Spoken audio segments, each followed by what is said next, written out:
It all began with a casual message on a Friday night. On a girls' trip. Don't bother me. It read. I stare at my phone, a strange knot forming in my stomach. Her tone was light, almost teasing, but something had felt off.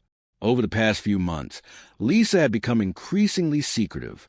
She spent long hours out with friends, guarded her phone like a treasure chest, and seemed to drift further away from me. Normally, I might have dismissed her text as harmless fun, but tonight my instincts told me this was different. There was more hidden beneath her words than she wanted me to see. I waited a few minutes before replying, keeping my message simple and neutral. Hope you're enjoying yourself. Take care. No accusations, no anger, just calm. Then I set my phone aside and tried to focus on my evening, though my thoughts kept circling back to her. Where was she really? Who was she with? Why did this trip feel so wrong? Hours passed. Around 11 p.m., my phone began to ring incessantly. It wasn't casual chatter from friends. It was Lisa. Why aren't you answering? She demanded, panic creeping into her voice. Each call grew more desperate, her tone shifting from disbelief to pleading to raw anxiety. She had expected irritation, maybe jealousy, or even an argument, but what she encountered instead was silence. The same silence she had so often taken for granted. As the night wore on, texts began to flood in.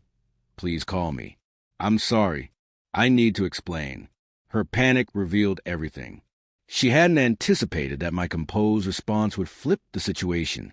Every hidden message, every small lie, every bit of secrecy she had assumed I never noticed came crashing back to her. For the first time, she realized she had no control. By morning, a call came from her hotel. Her voice trembled as she cried, begged, and pleaded. I didn't mean for any of this, she sobbed. It was just a girl's trip. Nothing happened. I didn't answer immediately.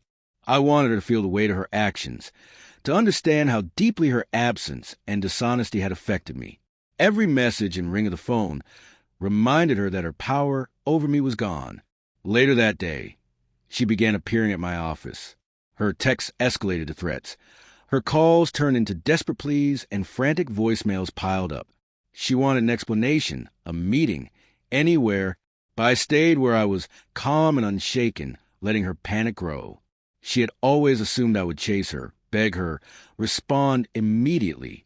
This time, she was met with patience and composure. Finally, that evening, she appeared at my door, disheveled, tear-streaked, trembling. Please, just listen, she whispered.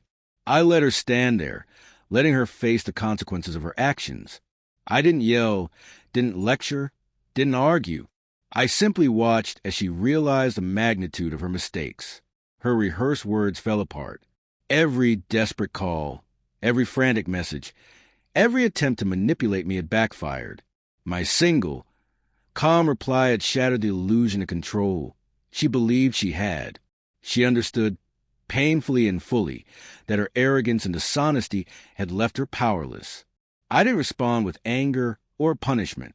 I simply stepped aside, showing her the door in both senses, literally and figuratively. She could beg, cry, apologize, but the moment she expected me to chase her had passed. The control she tried to exert over our relationship was gone. As she slumped to the floor, defeated and humiliated, I walked away, calm, composed, unshaken. No shouting, no vengeful words, just a quiet, undeniable strength of self-respect.